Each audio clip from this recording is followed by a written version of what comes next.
Hello dear students, this is Latif sir and welcome back to my YouTube channel. तो आज का जो हमारा टॉपिक है वो है रिफ्लेक्शन ऑफ लाइट। तो चले हम स्टार्ट करते हैं। रिफ्लेक्शन ऑफ लाइट क्या होता है? Reflection of light is the phenomena of bouncing back of light when it strikes on a polished surface like mirror. Reflection of light एक फिनोमेना होता है जिसके अंदर लाइट जो होती है वो बाउंस बैक हो जाती है जब वो लाइट किसी पॉलिश्ड सरफेस के ऊपर पड़ती है। तो इस चीज को हम बिल्कुल इस डायग्राम के थ्रू समझेंगे।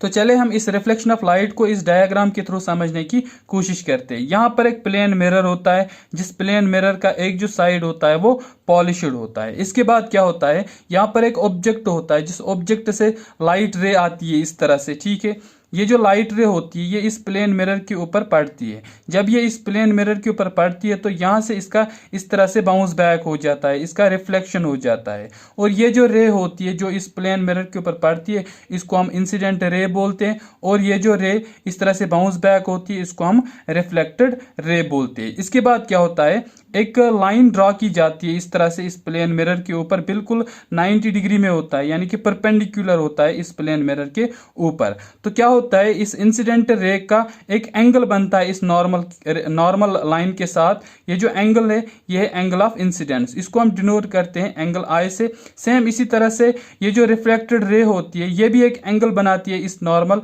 के साथ। इस एंगल को हम एंगल ऑफ रिफ्लेक्शन बोलते हैं, इसको हम डिनोट करते हैं एंगल आर से। और जिस पॉइंट पे ये इंसिडेंट रे टकरा जाती है, ठीक है, उस पॉइंट को हम कहते हैं पॉइंट ऑफ इंसिडेंस। तो इस तरह से हमने समझा है कि रिफ्लेक्शन ऑफ लाइट क्या होता है। इसके बाद इस रिफ्लेक्शन ऑफ लाइट के अंदर दो इंपॉर्टेंट लॉज आते हैं। वो इंपॉर्टेंट लॉज हम देखते हैं वो क्या क्या हैं। तो चले हम देखते हैं कि वो इंपॉर्टेंट लॉज क्या क्या है। ठीक है, तो पहला जो लॉ है वो है the incident ray, the reflected ray and the normal all lie in the same plane. यानी कि ये जो तीनों लाइन्स है इस तरह से, ये जो तीनों लाइन्स है इंसिडेंट रे, नॉर्मल और रिफ्लेक्टेड रे, ये बिल्कुल तीनों लाइन्स एक ही प्लेन पे लाई करते हैं इस तरह से। ठीक है ना, ये तीनों लाइन्स बिल्कुल एक ही प्लेन पे लाई करते हैं। तो ये जो है ये पहला लॉ है। ठीक है, इसके बाद जो दूसरा लॉ है वो क्या है, second law, the angle of incidence is equal to the angle of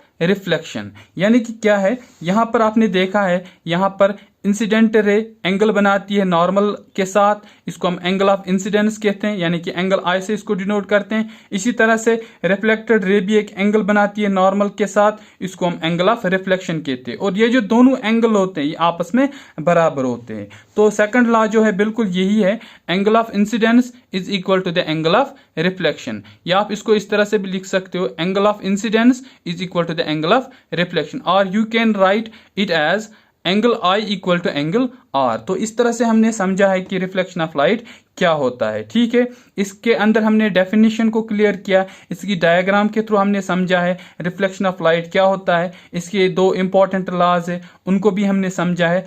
तो आई होप कि आपको समझ आया होगा अच्छी तरीके से। अगर किसी भी जगह पे कोई भी डाउट होगा तो आप कमेंट में आके जरूर बताइए। थैंक्स।